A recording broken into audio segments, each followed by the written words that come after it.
Es uno de los hallazgos arqueológicos más valiosos de todos los tiempos. La única tumba intacta de un faraón de Egipto, cuyos tesoros son comparables a los de Tutankamón. Este descubrimiento podría arrojar luz sobre uno de los periodos más oscuros de la historia de Egipto. Pero lo más probable es que nadie haya oído hablar de él. Hoy, sus utensilios y tesoros vuelven a ser estudiados. Y los restos del faraón examinados. Estoy tan emocionado que casi no puedo hablar. Todas nuestras suposiciones sobre el pasado pueden quedar desmentidas si nos sumergimos en los misterios del faraón de plata de Egipto.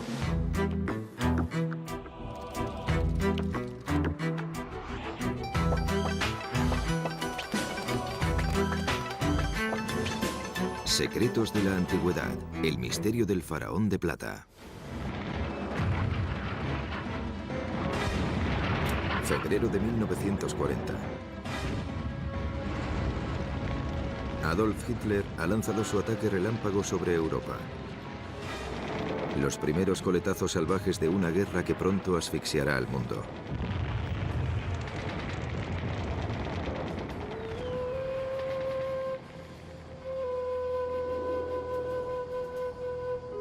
Por el momento, Egipto está lejos del campo de batalla. En una excavación cerca del Nilo, un equipo de arqueólogos franceses llevan trabajando más de una década.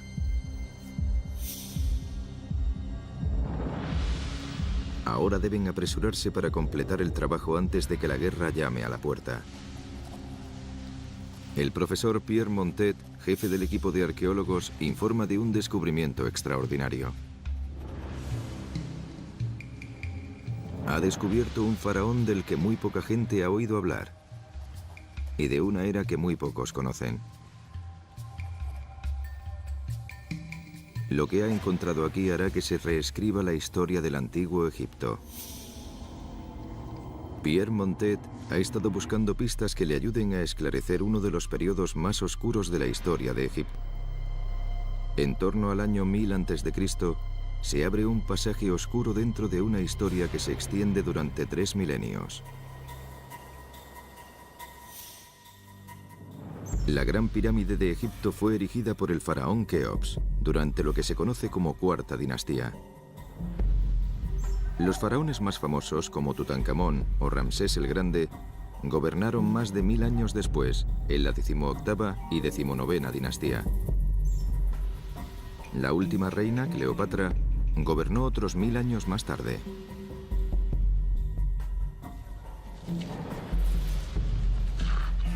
El doctor Peter Lacovara es egiptólogo y se basa en inscripciones y jeroglíficos para datar este inmenso periodo de tiempo. Si lo pensamos detenidamente, en la historia de Egipto, Cleopatra está más cerca de nosotros que de la gente que construyó las pirámides. Se cree que Egipto fue gobernado por al menos 170 faraones. Pero de muchos de ellos apenas hay pruebas. Las tumbas de 70 faraones jamás han sido encontradas. Podrían estar en cualquier lugar de las antiguas zonas de enterramientos que se extienden junto al Nilo. En el Valle de los Reyes, en la antigua Tebas, junto al actual Luxor. En la antigua capital, Memphis, cerca de donde el Cairo se encuentra hoy en día. O quizá más al norte, en el Delta, donde el Nilo se ramifica antes de llegar al mar. Para los egiptólogos, rellenar los huecos de esta línea temporal resulta aún más difícil, ya que hubo periodos en los que Egipto se sumió en el caos. Durante 500 años, los gobernantes debieron luchar por hacerse por el control, en lo que se conoce como periodo intermedio, la era oscura de Egipto. Durante el periodo intermedio se produce una crisis económica, estalla una guerra civil. El país se divide entre norte y sur y aparece la amenaza de una invasión extranjera. Los disturbios civiles no son buenos para los arqueólogos. No tenemos grandes monumentos, ni inscripciones históricas, ni estatuas privadas. La gente está muy ocupada intentando sobrevivir. La falta de pruebas arqueológicas hace de esta una era cuya historia aún está por completar. Y aún así coincide en el tiempo con uno de los relatos más conocidos del mundo. Los expertos sitúan la batalla entre David y Goliat, descrita en el Antiguo Testamento, alrededor de esta época, en el 1020 a.C. La Biblia narra cómo un faraón de esta era invadió Tierra Santa en torno al 950 a.C. Sobre este muro vemos a Shoshank I, que también aparece en la Biblia como Shishak, y que saqueó el templo de Salomón y trajo el Arca de la Alianza de vuelta a Egipto. Son estas misteriosas historias que unen Egipto con Tierra Santa las que inspiran a Pierre Montet. Comenzó las excavaciones en 1928 en Tanis, en el delta del Nilo. Otros arqueólogos ya habían excavado aquí. Pero Montet creía que aún podía haber importantes hallazgos esperando ser descubiertos.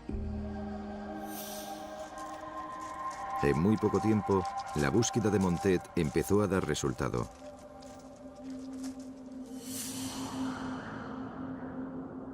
A lo largo de los años 30 desenterró los restos de un enorme templo, cuyas inscripciones indican que estaba dedicado al dios supremo de Egipto, Amón. Todo el complejo está protegido por un enorme muro de adobe, dentro del cual Montet pensaba que podía haber tumbas esperando ser descubiertas.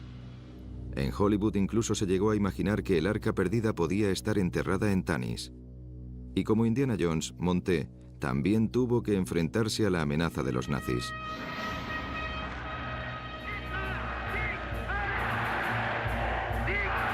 El mundo estaba al borde de la guerra. Adolf Hitler amenazaba con movilizar sus tropas de asalto en cualquier momento.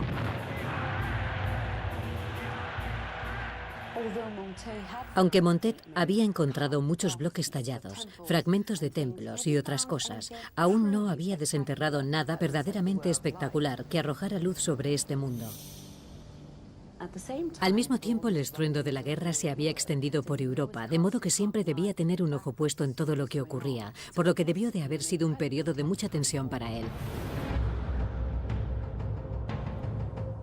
En Tanis, el equipo de Montet casi había terminado de peinar todo el complejo del templo cuando se topó con algo cerca del muro.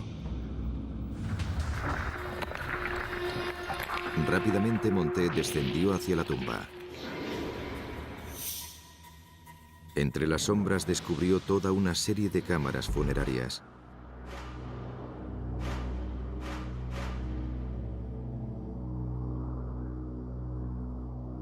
Pero sus peores temores se confirmaron rápidamente.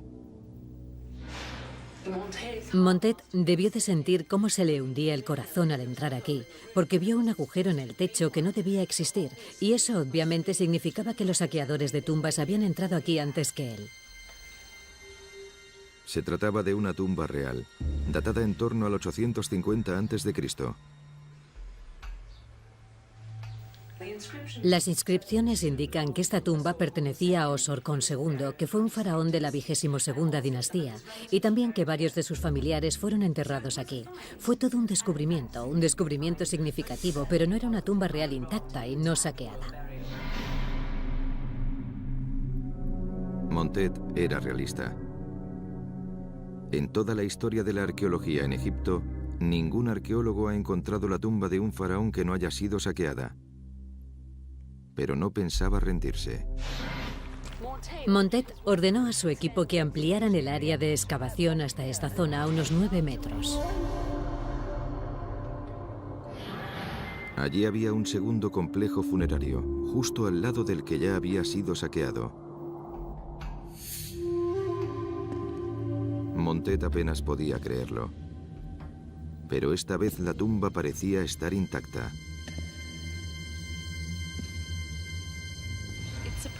Es sorprendente que los saqueadores de tumbas que consiguieron saquear esta de aquí pasaran por alto la otra, que estaba a muy pocos metros. Quizá no se percataran de la gran cantidad de tumbas que había en los alrededores, pero eso sería muy extraño, porque los saqueadores de tumbas eran muy buenos a la hora de leer el paisaje y podían descubrir tumbas que a los arqueólogos les costaría mucho trabajo encontrar. Montet aún no sabía quién estaba enterrado allí.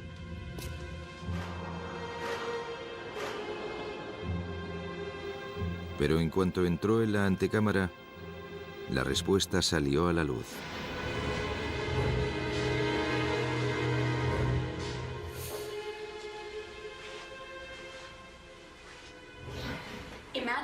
Imaginemos la emoción de Montet cuando llegó aquí, iluminó la inscripción y vio un nombre real, Paseba Kaenuit, que significa la estrella que se alza sobre la ciudad, amado del dios Amón.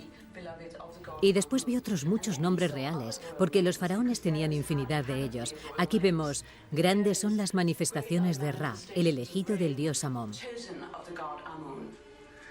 De modo que tenemos una tumba que parecía estar intacta, y a este faraón se le conocería por su nombre griego, Susenes I.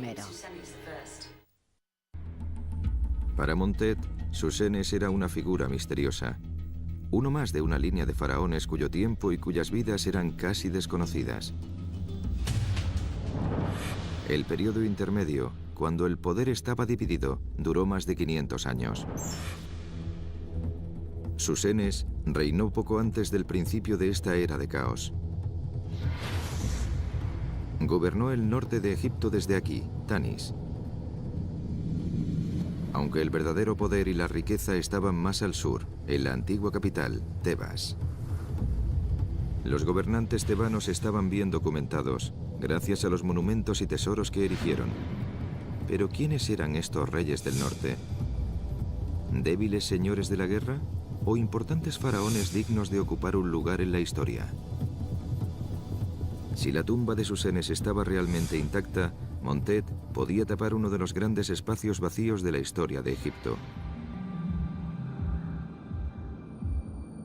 La puerta que daba acceso a la cámara funeraria estaba fuertemente sellada con un enorme bloque de granito sólido.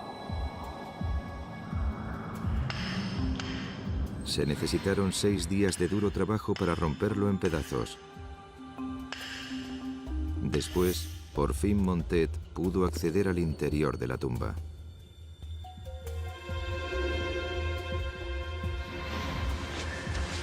Era todo lo que siempre había deseado.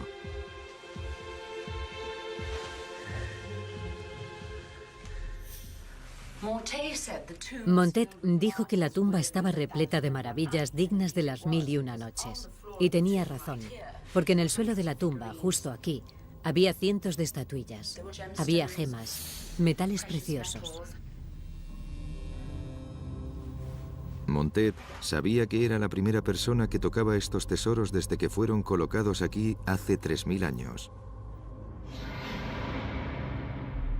Esta fotografía, tomada momentos después de que Montet entrara, muestra exactamente lo que vio.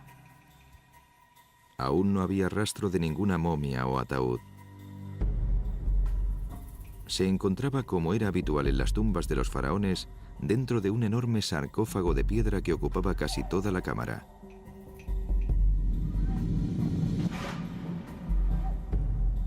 Estaba tallado y repleto de jeroglíficos. La enorme cubierta se conserva actualmente en el Museo Egipcio. Dentro de esta había otro sarcófago, también ricamente tallado. Montet y su equipo tuvieron que hacer palanca con mucho cuidado para abrir este sarcófago de granito y encontrar el verdadero ataúd del faraón en el interior. Cuando la noticia del hallazgo se difundió, Montet recibió la visita de un importante invitado.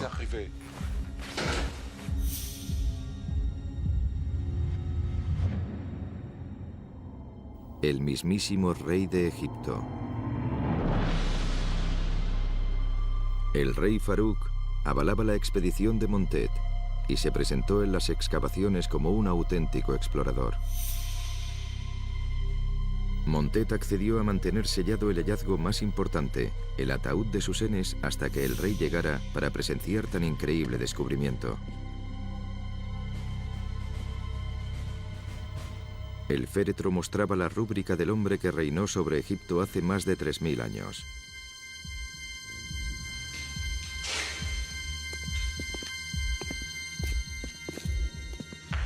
Pero el rey Farouk quería ver tesoros, no tallas. Se le había prometido que vería algo único, muy diferente a todo lo que había visto en otras excavaciones.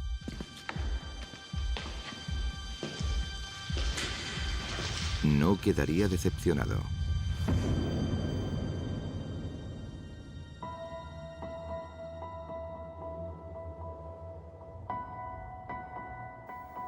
El sarcófago es una figura humana, tallada en plata, no en oro, como es costumbre. Diferente a todo lo que se ha encontrado antes o después. Aquí yace un líder poco conocido de la turbulenta edad oscura de Egipto. Pero esta tumba y sus riquezas parecen equipararlo con los faraones más poderosos. Lo que se esconde en el interior del sarcófago de plata confirmaba el enigma. La máscara mortuoria de Susenes era de oro macizo. No se trataba de un señor de la guerra o de un líder local, sino de alguien con mucha riqueza y poder. No solo había oro y plata en la tumba de Susenes, sino también grandes cantidades de lapislázuli. Mucho más que en la tumba de Tutankamón. Se trata de un material que debía ser importado desde Afganistán a casi 5.000 kilómetros. Era algo extremadamente caro y valioso.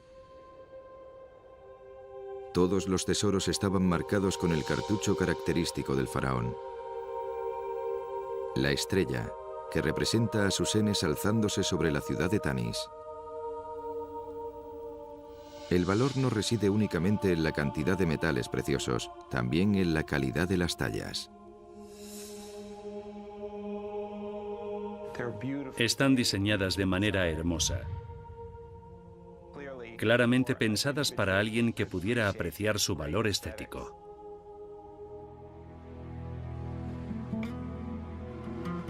Montet deseaba tener meses para examinar con detenimiento todo lo que había encontrado, pero no tuvo ese lujo. Había hecho el descubrimiento más importante de su vida, pero el momento no podía ser peor.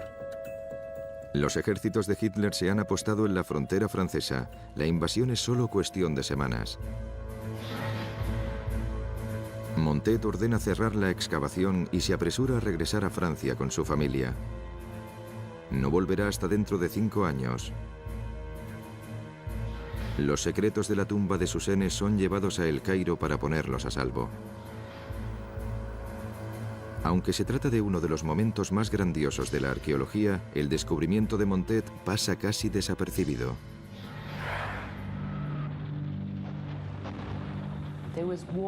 La guerra se había extendido por toda Europa. ¿Quién iba a prestar atención a un descubrimiento arqueológico hecho en Egipto? Debido a esto, incluso a día de hoy no sabemos demasiado sobre el impresionante descubrimiento de Montet. Cuando Tutankamón fue desenterrado en 1922, se le dedicaron titulares por todo el mundo. Y cuando su momia fue analizada, las cámaras también estuvieron allí. Fue todo un acontecimiento, dirigido por un profesor de anatomía de la Universidad de El Cairo, el profesor Douglas Derry. En 1940, el profesor Derry recibía a otro invitado. Un faraón desconocido llamado Susenes había sido encontrado en el norte, o al menos lo que quedaba de él. Estaba enterrado en el delta del Nilo, donde hay un ambiente muy húmedo, mientras que otras momias fueron enterradas en el Valle de los Reyes, que está en el desierto. Cualquier momia enterrada en el delta se descompone con rapidez debido a la humedad. Resulta muy difícil estudiar momias enterradas allí.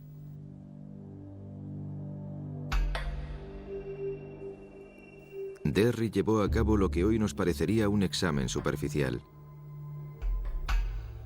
Podía decir con certeza que Susenes había muerto siendo ya anciano, pero pasó por alto pruebas muy importantes. Después, los huesos fueron enterrados de nuevo, pero esta vez no en una tumba real, sino en los archivos de la universidad.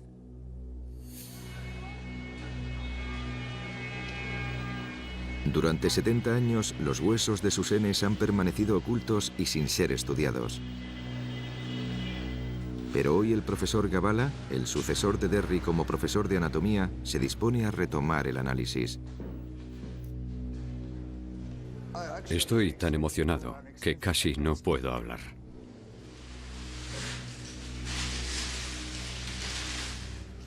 No existe ningún estudio detallado sobre este esqueleto que especifique su estado de salud o su modo de vida. Las pruebas del primer examen que se hizo están aquí. Los huesos más pequeños siguen en las viejas cajas de cigarrillos del profesor Derry. Aunque el tejido blando ha desaparecido, los huesos de Susenes revelan mucha información sobre el faraón. Medía 1,66 y era de complexión fuerte. Tal y como señaló Derry, Susenes murió siendo anciano. Puede que rondara los 80 años, en una época en la que la esperanza de vida era de 35. El desgaste y las marcas de los dientes confirman la opinión de Derry. Pero el análisis del profesor revela nuevos e impresionantes datos. Concretamente en la séptima vértebra cervical, el columna vertebral del rey. Este es un descubrimiento que he hecho durante mi análisis. El rey se rompió la columna y se recuperó estando aún con vida. Y ahora la fisura está reparada. Si miramos estas irregularidades y la curvatura de la espina dorsal, es algo que no menciona el profesor Derry. Es un descubrimiento que he hecho yo. Es una fractura conocida como fractura del cavador. Y puede hacernos pensar que el faraón no llevaba una vida sedentaria. Esta fractura se produce por un trabajo excesivo de las extremidades superiores. La fractura vertebral de Susenes se curó con el paso del tiempo. Pero también hay pruebas de una enfermedad crónica en la zona lumbar. El rey sufría una enfermedad de los tejidos conjuntivos, una enfermedad reumática que provocaba la osificación de los ligamentos de la columna vertebral.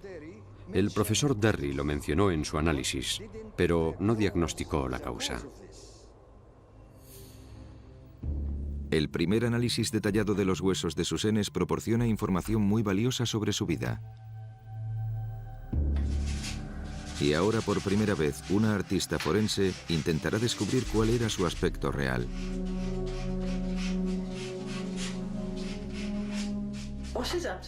Una cosa que resulta fascinante si prestamos atención al cráneo es que el ojo derecho está un poco más arriba que el izquierdo.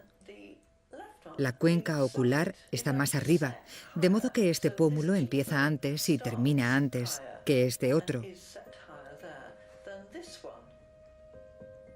Esto tenía que reflejarse en el rostro.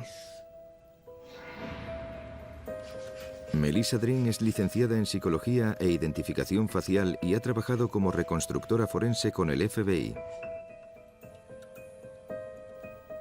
Muerto hace más de 3000 años, el faraón de plata está a punto de volver a la vida. Susenes. Aquí lo tenemos.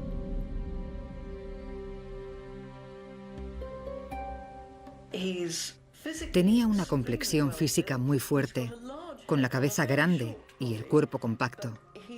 No tuvo problemas para emplear su cuerpo en algún tipo de esfuerzo intenso. También había perdido los dientes en ambos lados, por lo que parecía una especie de cascanueces.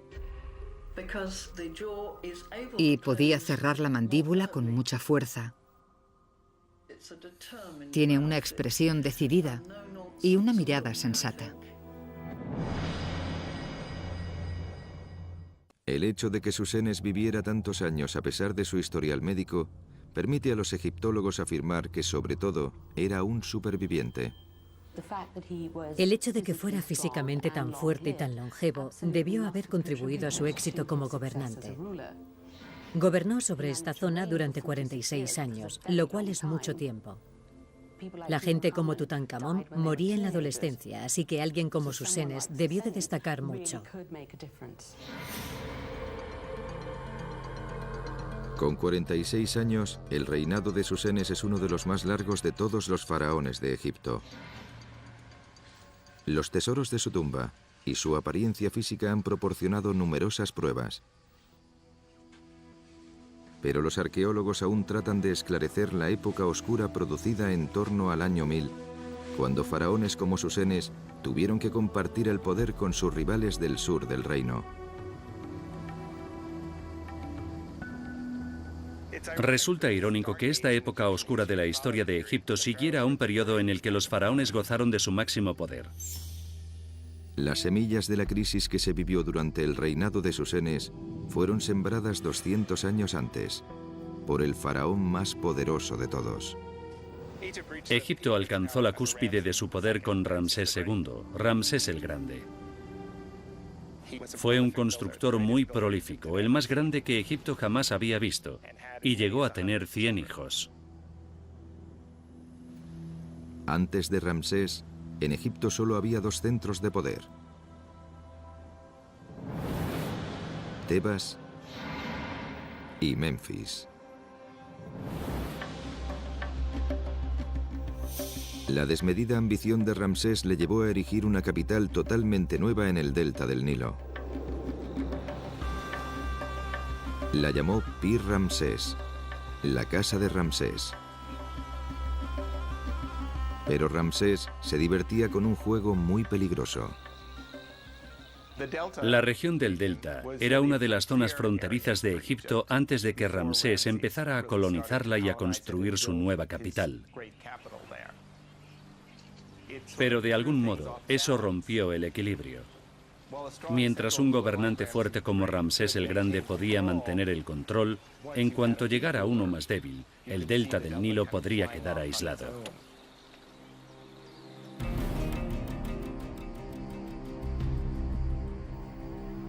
Los problemas comenzaron aquí, en Tebas. La única figura con suficiente poder como para desafiar al faraón era el sumo sacerdote de Egipto, quien estaba al cargo del gigantesco templo de Karnak. En cierto modo, el término sumo sacerdote puede llevar a confusión, ya que era más que una simple figura religiosa. Era el encargado del gran negocio que era en realidad este templo. Era un importante líder político que incluso podía estar al mando de una fuerza militar. El poder de los altos sacerdotes se basaba en la creencia de que eran capaces de influir en todo lo que ocurría, incluso en el más allá. El rey le cedía una parte del templo y después los sacerdotes del templo mantenían vivo su culto y sus monumentos. Así mantenían viva su memoria, que era algo esencial para los egipcios.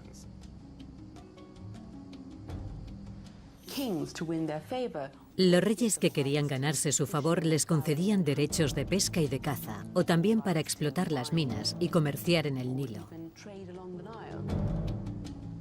De modo que los sacerdotes amasaban grandes riquezas. Con el paso del tiempo fueron adquiriendo más y más riqueza, hasta que finalmente pensaron, ¿por qué no nos convertimos en reyes? El desafío de los sacerdotes alcanzó el grado de crisis poco antes de que Susenes llegara al poder.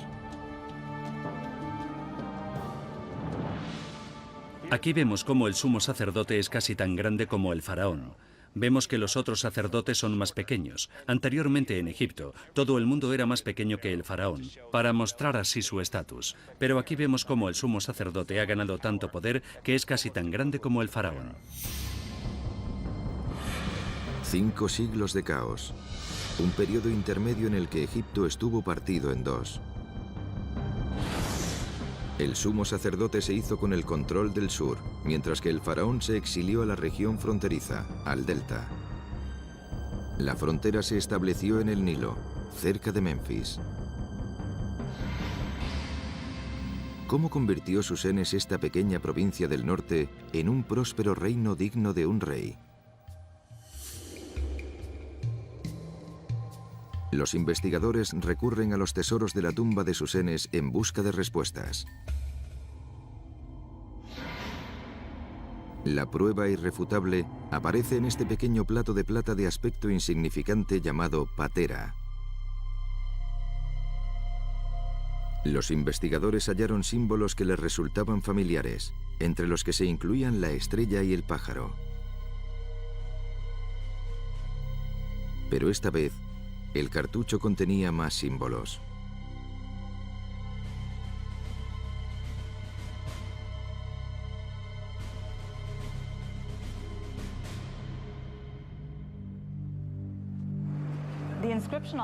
La inscripción de la patera dice: larga vida al Dios perfecto, Señor de las dos tierras, sumo sacerdote de Amón, Rey de dioses, elegido de Amón, y por último, Susenes. Lo más importante es que gracias a este plato sabemos que ostentaba el título de sumo sacerdote de Amón en el norte. De pronto, al descifrar estos jeroglíficos, todo cobra sentido. Susenes no solo era faraón, también era sumo sacerdote. El misterio del fabuloso tesoro escondido queda por fin resuelto. Tradicionalmente, el faraón obtenía su riqueza de los impuestos. Si eras granjero, que es lo que eran la mayoría de los habitantes de Egipto, tenías que entregar una parte de tu cosecha al tesoro del faraón.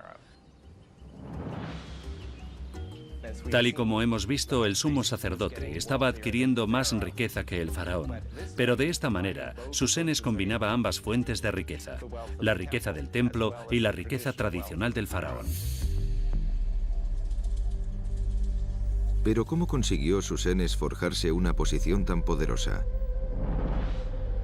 Eso es algo que se responde examinando las conexiones familiares del clan que gobernaba sobre Egipto.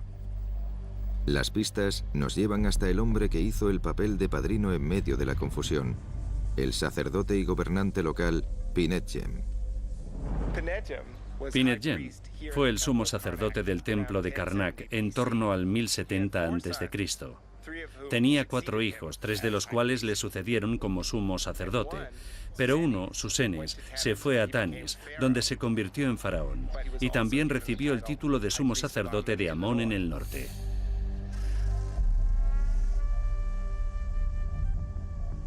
Decidido a aprovechar sus poderosas conexiones familiares. Las pruebas indican que Susenes envió a su hija a Tebas para que se casara con su hermano, una vez que éste se hubo convertido en sumo sacerdote de Karnak. De este modo pudo fortalecer las relaciones entre el norte y el sur. Descubrimos que no se trató de una época de caos y de conflictos, sino de algo muy diferente.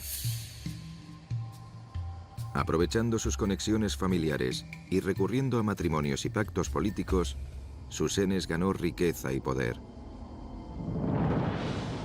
Pero una vez que lo tuvo, la pregunta es, ¿cómo lo ejerció? Estudios recientes han demostrado que Susenes fue el promotor de uno de los logros más extraordinarios de la antigüedad. Trasladar una metrópolis piedra a piedra.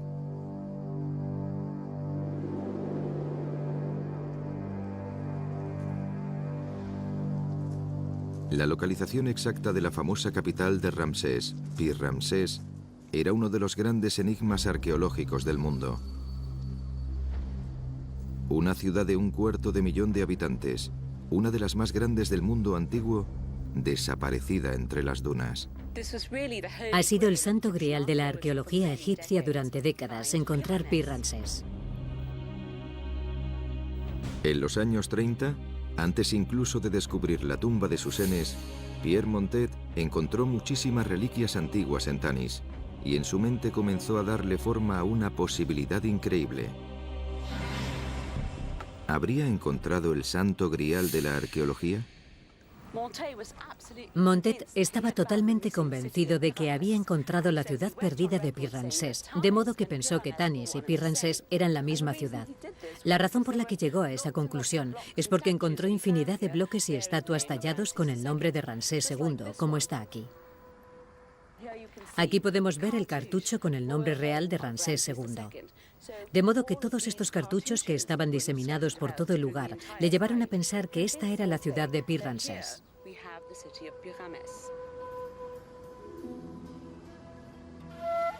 Para Montet y para los arqueólogos de todo el mundo, este descubrimiento fue más importante incluso que el hallazgo de una tumba real.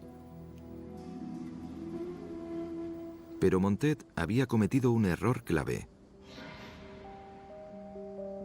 Su teoría parecía coherente, porque Tanis estaba a la orilla del río. Y las crónicas antiguas decían que Pi Ramsés también estaba a orillas del Nilo. Pero en la región del delta de Egipto, el Nilo no tiene un único caudal. Tiene muchas ramificaciones. Y van cambiando con el paso del tiempo. Mientras una zona se mantiene elevada, otras quedan inundadas.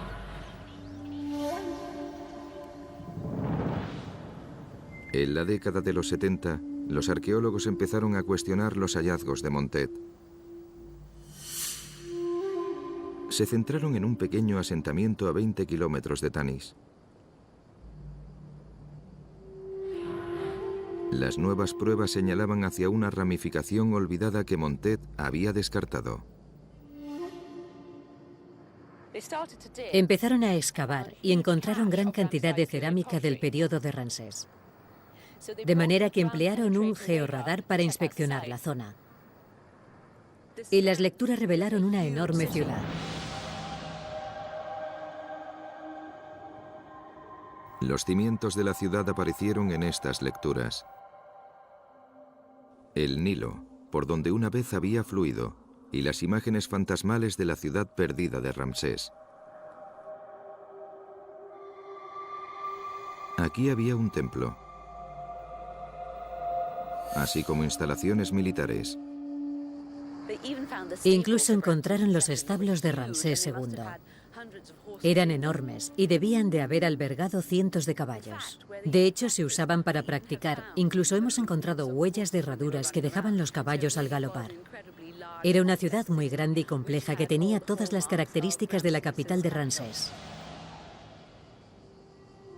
Hoy, ni siquiera los cimientos pueden verse sobre el nivel del suelo.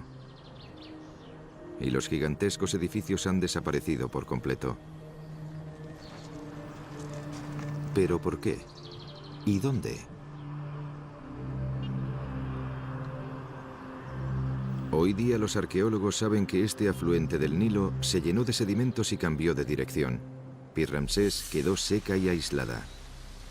La vida se volvió imposible. Las crónicas indican que ocurrió en la misma época en la que Susenes llegó al trono, 1047 a.C.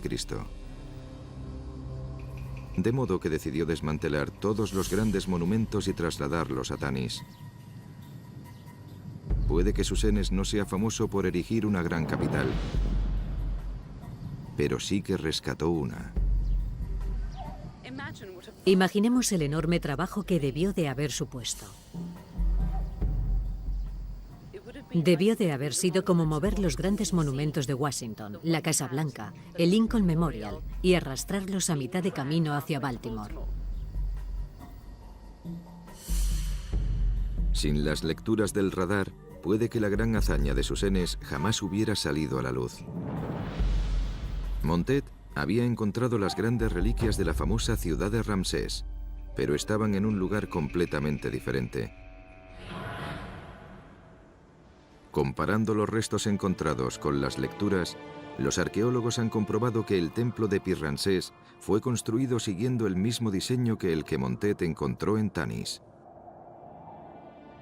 Aquí fue donde Susenes ostentó su doble cargo, como sumo sacerdote y como rey del norte. Se apoderó de la ciudad de Ramsés el Grande para demostrar que él también tenía poder y que sabía cómo ejercerlo. Existen pruebas de que Susenes tenía fuerza de trabajo, organización y una burocracia lo suficientemente buena como para trasladar una ciudad de un lugar a otro. También tenía el valor y el descaro necesarios para hacer que esta nueva ciudad cobrara vida. El poder y la riqueza de Susenes, unidos a su largo reinado, le permitieron tener el lujo de planificar la decisión más importante que un faraón debía tomar: cómo afrontar la vida eterna. La elección de los objetos que llevarse a la tumba era sumamente importante. Lo que los egiptólogos se preguntaron es por qué eligió plata para su sarcófago en lugar de oro. Los antiguos egipcios creían que el oro era la carne de los dioses. Su capacidad para no oxidarse ni desgastarse le otorgaba el aspecto de ser eterno, como los propios dioses. La plata se consideraba como los huesos de los dioses, dado su aspecto blanquecino. En el antiguo Egipto había reservas naturales de oro, pero la plata era escasa. En las primeras dinastías se consideraba como algo muy valioso. Pero en la época de Susenes, Egipto ya había desarrollado lazos comerciales. Los mercaderes extranjeros ofrecían aquello que una vez escaseó en Egipto: la plata. En el año 1000 a.C., su valor había bajado hasta alcanzar la mitad que el del oro. Resulta evidente que Susenes podía permitirse lo mejor. Algunos de sus tesoros son comparables a los de Tutankamón.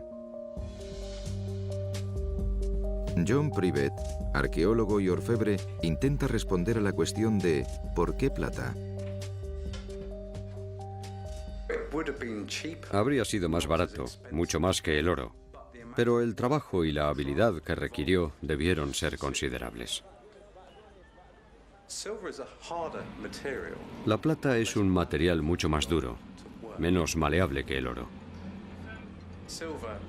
Hay que calentar la plata con mucha frecuencia para reblandecer la estructura cristalina y poder seguir trabajando con ella.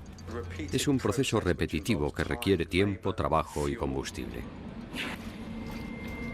Requiere mucha más habilidad que el trabajo con oro. Puede que Susenes quisiera demostrar tanto su poder como su riqueza. El sarcófago fue fabricado con más de 90 kilogramos de plata pura. La sección principal está compuesta por unas láminas que en algunos puntos son tan finas y delicadas que fueron dañadas durante la extracción de la tumba. La parte de la cabeza es mucho más gruesa. Las marcas existentes en la nariz y en la boca indican que fue fundida en un molde y después tallada para darle forma. Los egipcios eran famosos por dominar el arte de la fundición de metales preciosos. A partir de las primeras fundiciones, los artesanos de Susenes tuvieron que pulir y tallar los rasgos del faraón, un proceso que requería cientos de horas de duro trabajo.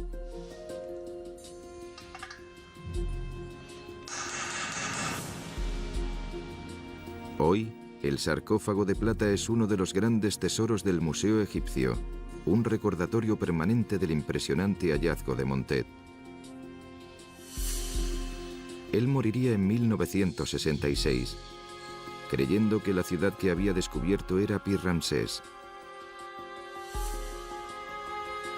Pero su impresionante descubrimiento de la tumba de Susenes sigue siendo uno de los momentos clave de la arqueología. Susenes jamás ha disfrutado de la fama de Ramsés o de Tutankamón, pero su estrella comienza a elevarse. Actualmente los investigadores han retomado el trabajo iniciado por Montet y empiezan a levantar el velo de la que se considera como la Edad Oscura de Egipto. Susenes fue un hombre increíble. No solo trasladó la capital de un lugar a otro, sino que también construyó una espectacular tumba que ha conseguido resistir al paso del tiempo y a los expolios de los saqueadores. Su figura debe ser reevaluada y debemos prestar una mayor atención a este destacado faraón de la 21ª dinastía.